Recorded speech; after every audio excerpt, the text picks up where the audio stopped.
The views and opinions expressed on this program are not necessarily those of the staff and management of WBBZ-TV. It's time for Political Buzz, the television forum to discuss politics and issues of interest for all of Western New York. Now, from the WBBZ television studio at the Eastern Hills Mall, this is Political Buzz. Hello and welcome to Political Buzz. I'm John DeSciullo here on WBBZ-TV. Attorney for Underberg and Kessler and Democratic strategist Steve Pidgeon is with us. We welcome him back to the show. And from the Niagara Falls reporter, Tony Farina. They join us for the first part of our program to look at some topics of national interest, and then we'll get into some local interest subjects later. Some of those subjects include the impact of the shutdown. We'll talk about that, what it meant to the Republican Party, a return to Love Canal, and later in the show I'm going to tell you about a hometown event that salutes some hometown heroes called Rising Stars. But first, what impact did the recent shutdown of the government have notably on the Republican Party? Did Speaker John Boehner cave to critics? Did Obamacare, which was at the core of the argument to begin with, get lost in the hardline stand? And did it work or split the party? Did right-wing Tea Party lawmaker Ted Cruz, who's largely responsible for causing the split in the party, some say, end up doing more damage than good? And if the shutdown over the affordable health care wasn't bad enough for the president, the website that was set up to take applications has been jammed. It's shut down. It left thousands stranded in an online medical mess. We'll take a look at that website. It's called healthcare.gov, although when we punched it up here as we recorded our program, it looks pretty good today, but I know he's called in the troops to help get that going. So, Steve and Tony Farina, welcome to the show. A lot to talk about today, nationally and locally. Let's start with the shutdown. It's over, but it seems like it's left a lot of political shrapnel in the wake of what happened. Well, I just don't think there could be any arguing, no matter how you look at it or what side you come at it from, that it was an absolute disaster for the Republican Party, a total calamity. And if anything, it took away the fact that you had this mishap with the Health Care Act, Affordable Act, not being able to get on the website. That would have been everybody's focus had that shutdown not been going on. But what is exposed is that there is a civil war going on in the Republican Party. And what you have a situation that we talked about the last time we were here, where you have what I think is an insane caucus of the Republican Party, 35, 40 members, basically scaring the other 180 members into seeing it their way or the highway. And what they've done is the essence of our form of government is that you have parties come in, you have partisans on both sides, but that in order for government to function, there has to be a compromise and there has to be a coming together. The whole system is designed to create that compromise.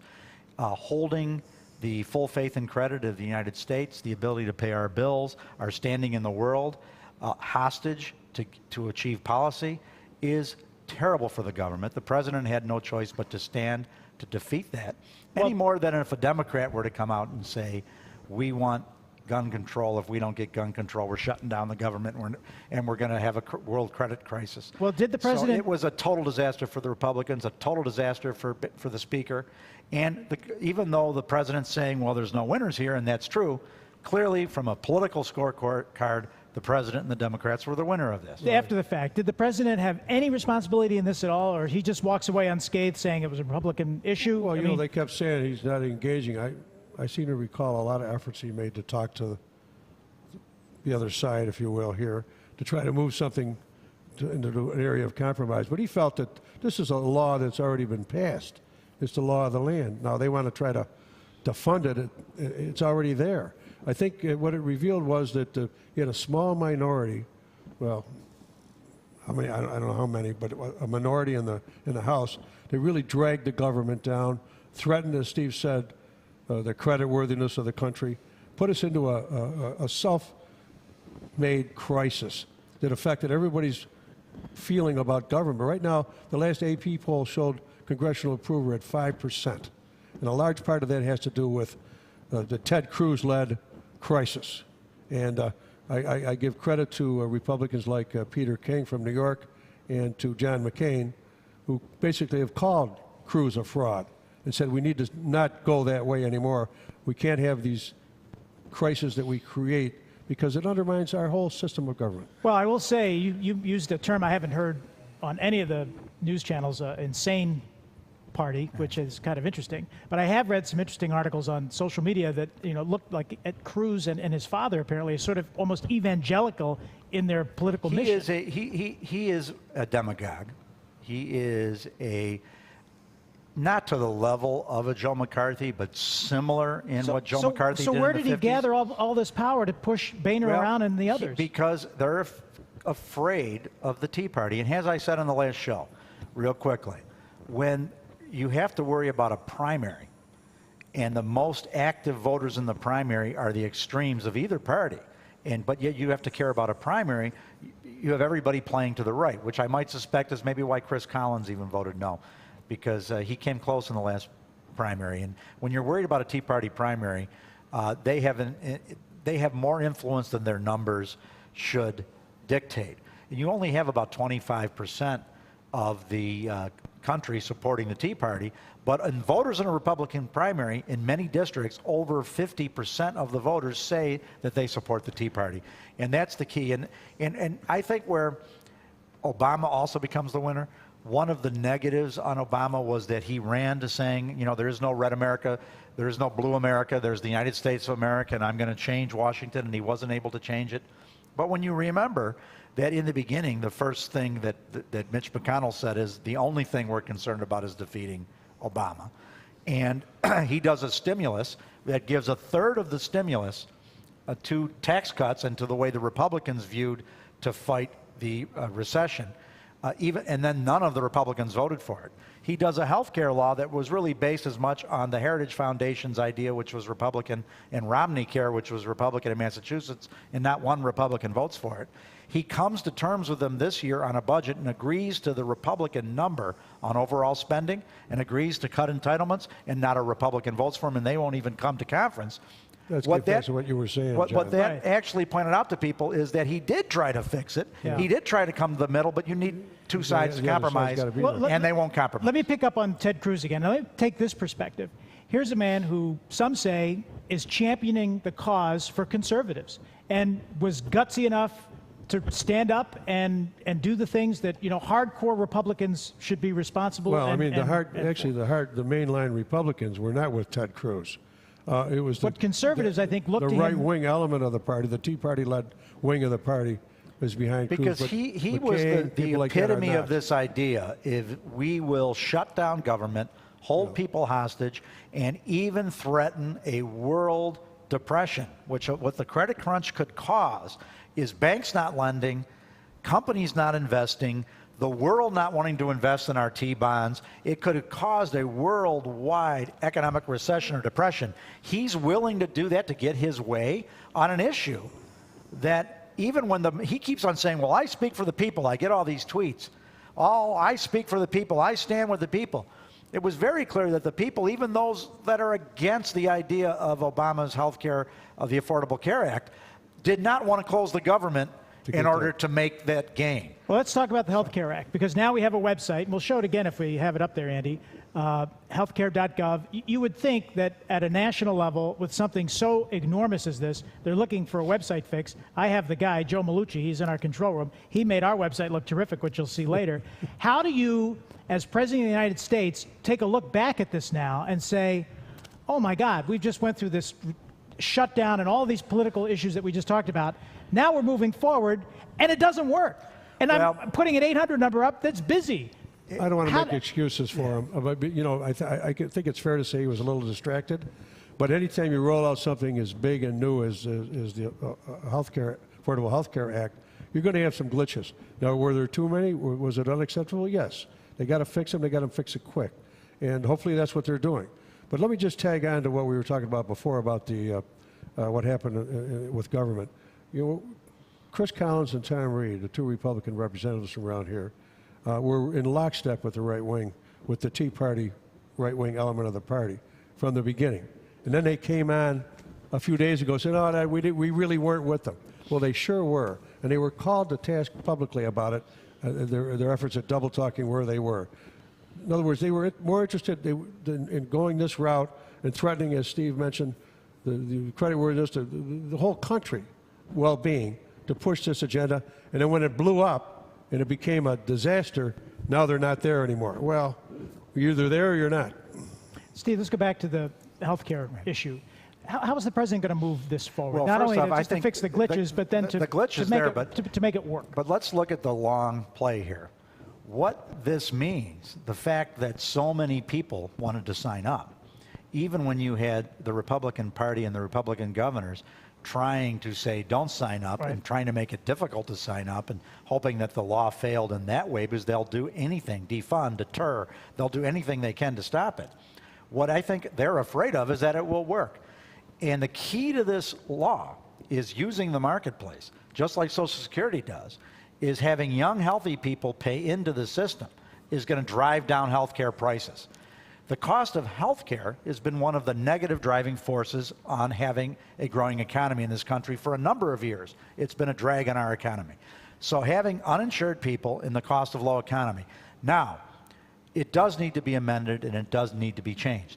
The fact that small businesses don't know whether to have part-time employees or full-time employees, those are the bigger glitches that need to be fixed. Yeah, compounding overall, over all the businesses. The idea of having people, everybody paying into a system and having that control the costs, and having then that system, when everybody's paying into it, when someone needs to do it, they're there for you. When you're sick, when you have pre-existing conditions. That's what people have been looking at, voters have been looking at in this country to fix for a generation, 2 generations. So I think the fact that everybody wanted to get on that system is a long-term plus. It's unbelievable and ironic that the Obama team that created the new wave of technology into presidential campaigns, no question about it, flubbed on the sight of new technology. That's ironic. It's sad, but it probably does show you that it's difficult for government to get those type of big things done quick. Yeah. And remember, you had the opponents doing everything they can to have questions in the system, sure, not to fund it properly, to hold it up, and they made it very difficult telling some contractor you need to get this done in 2 months. The 24-hour wave of talk show people and the rest who are in lockstep with it seems, the effort to undermine Obama. When Political Buzz continues here on WBBZ-TV, we're going to take a trip up to Niagara Falls. We'll pick up on some local issues when we return.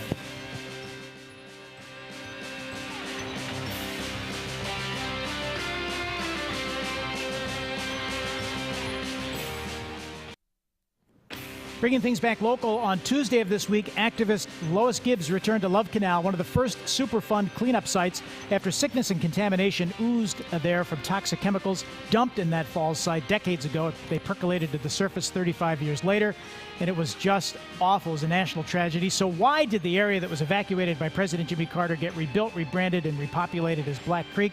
Lois says things have not changed. I find this story interesting because when I first came to Buffalo, it was just a few years after the Love Canal debacle. And I remember living in Philadelphia, seeing that and seeing these families displaced. And Tony, you write for the Niagara Falls Reporter. You're up there in the falls a lot. How could an area get rebranded and rebuilt, and it feels like it's just deja vu all over again? Well, as Lois Gibbs said in her appearance here this week, a lot of people are still complaining that they've got health problems, teeth, hair, skin, all sorts of things. So has it really come all the way? And of course, there's also some lawsuits involved, and the credibility of some of these people may be at question. But nonetheless, it was a huge, devastating disaster for Niagara Falls, and it put an image in people's minds of some of the things they've thought about in that city over the years, with the smokestacks that used to dot the. Well, industry was king, and the water power. I mean, I certainly understand the concept at the turn of the last century why that would be, but it does seem like nothing's really been done too much to remediate. In the ground, in many cases, that was left here by those chemical companies and the rest. And so every time they want to do something, they got to remediate. They got to do this. They got to do that. And so it's a problem that. Not going to go away. No. And we're facing a similar situation with Gallagher Beach. Right. We're just going to talk about that, the waterfront in downtown Buffalo. Right. Well, and basically there'll be testing there as to whether you could swim there. And it's been years now, 30 years since Bethlehem pulled out of there. But that was in the area that was totally industrialized. And clearly, I think Lois Gibbs, deserves a lot of credit for bringing attention to residents and this industrialization of this country, and how much collateral damage there was to people's health, to this day, I think some of the biggest cancer rates per zip code are in the Western New York area. Yep. So there's clearly a connection. She made it a national issue and brought attention to it. I do remember, though, as a young man working, Governor Kerry was in, and I was asked by the governor's office to be one of the volunteers to advance his trip, and I was working in as an intern in the state legislature then, and was still in high school. And I remember Governor Kerry had some choice words for Lois Gibbs. And remember, he famously said he drank a glass of PCBs from Love Canal. He didn't believe it was really contaminated. Well, let's see if they swim at Gallagher Beach. And of course, he lived to be 93 years old. And I remember even seeing him years later in Jim Malloy's office, the doorkeeper's office.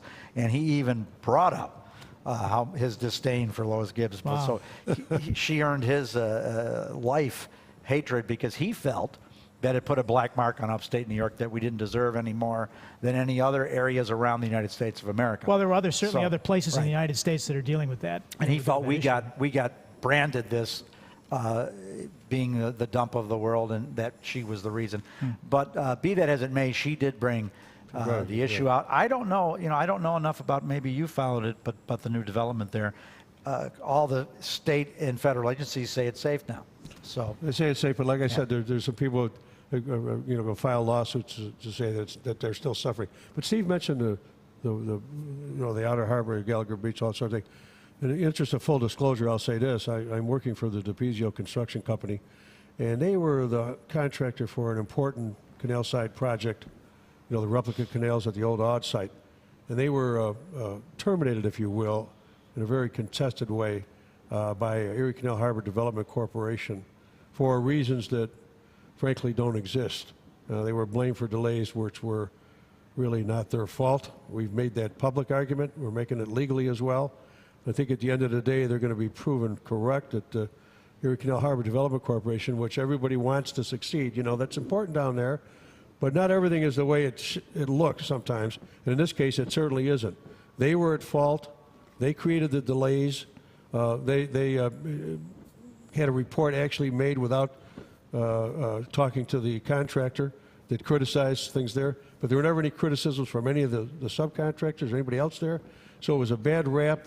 DePizio took the bad rap, but is fighting back, and at the end of the day, they're going to come out ahead on this thing because Erie Canal Harbor Development Corporation was wrong. Plain and simple. When is that going to trial, or when is that going to court, Tony? You never know what's going to happen in legal cases. Sometimes there's settlements, and sometimes nobody wants to look bad. That's the other side of it. Will the state admit, well, at least, Erie Canal Harbor Development Corporation admit they made mistakes and they were blamed for the delays? That's a hard sell. The governor might come down on them. That was one of the reasons they went the direction they did, because they were worried about bad publicity for the delays in the completion of the project. So there's a lot of moving parts here, but what I'm saying is this. Erie Canal Harbor Development Corporation has some flaws. It's not, it shouldn't be seen as godlike or we mentioned Gallagher Beach. Now you got the canal side, an important part project there. People got to examine issues one at a time and look beyond what comes at them first. There's usually more to the story. In this case, there's a lot more.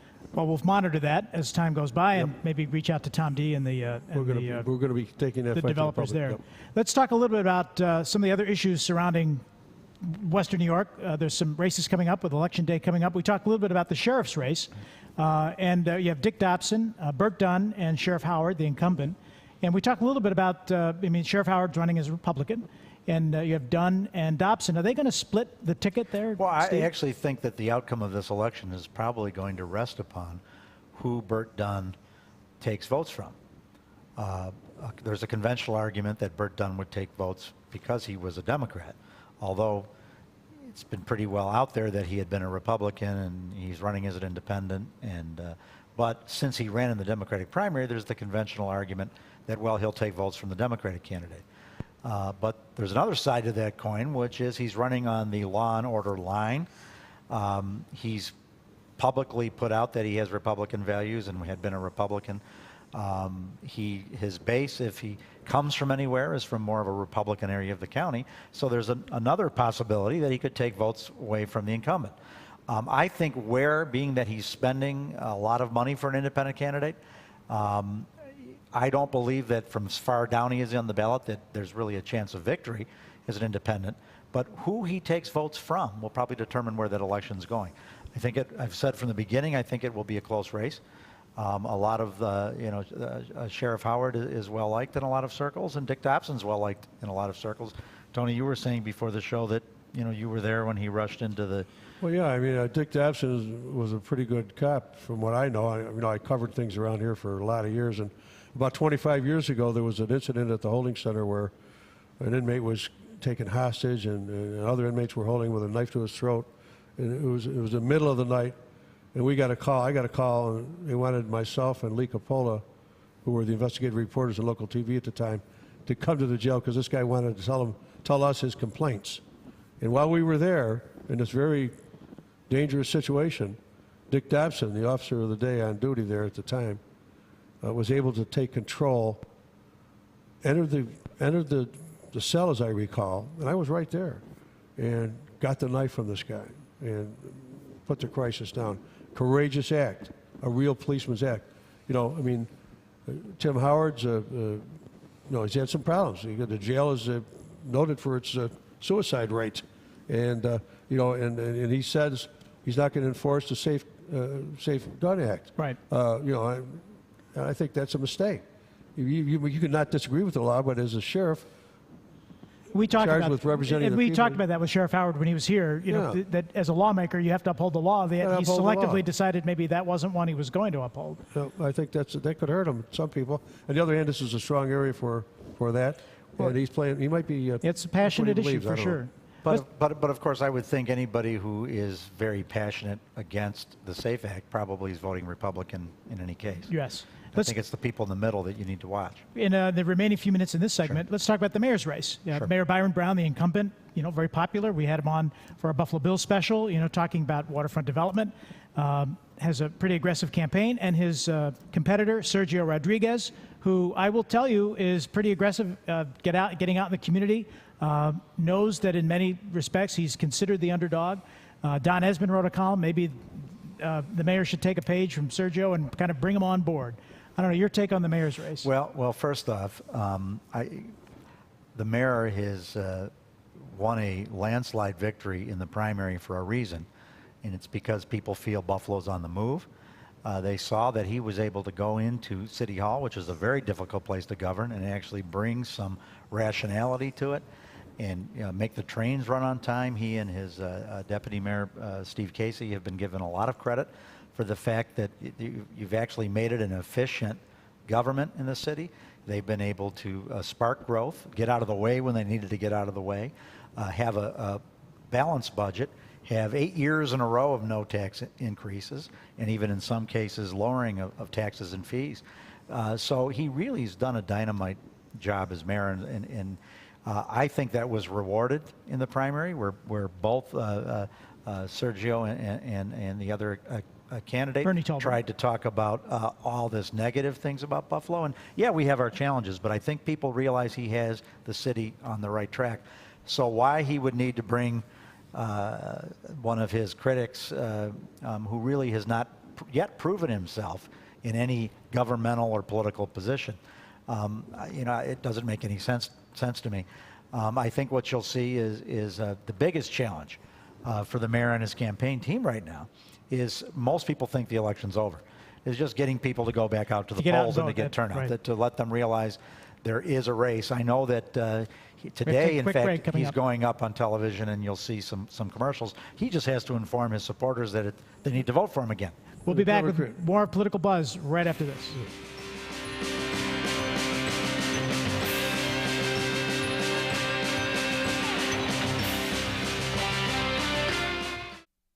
Political Buzz, Sunday morning, 11 a.m., Thursday, 9 a.m., our website, WBBZ-TV.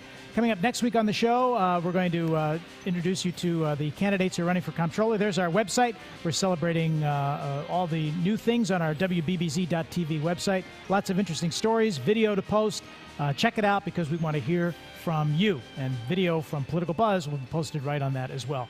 Steve Pidgeon, Tony Farina, we only have about a minute left. I did want to make mention that the Buffalo News recognized Steve's clout with Governor Cuomo, something you wanted to recognize, and then for me to tell you, Steve, remember, we got to get Governor Cuomo here. And Senator Schumer promised us Yes, he'd come that's here. right. So.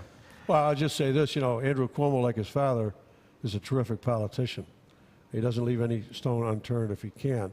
And despite the controversies he's sometimes involved in, Steve Pidgeon is a terrific politician, too. So it's a natural alliance. Steve can do a lot. The governor wants to run strong here next year in 2016. He had a little trouble last time with Carl Palladino, and he'd like to do a little better this time if there's a Republican. We don't know who that might be yet. But tying in with Steve Pidgeon to get Steve's savvy and political knowledge of the landscape makes perfect sense. Well, that's nice of you to say, Tony. The only thing I'll say, I've never seen a governor pay so much attention to Western New York and wanting to get it moving, wanting to bring jobs here, and want to bring it back to the glory a lot of the older generation remember this place being. This is a governor who's paying a lot of attention to Western New York. And we'll leave it at that. We'll look for you on the next edition of Political Buzz. Steve is on his way to see Hillary Clinton. We'll find out more about that in the coming weeks here on WBBZ-TV. Thanks for watching, everybody.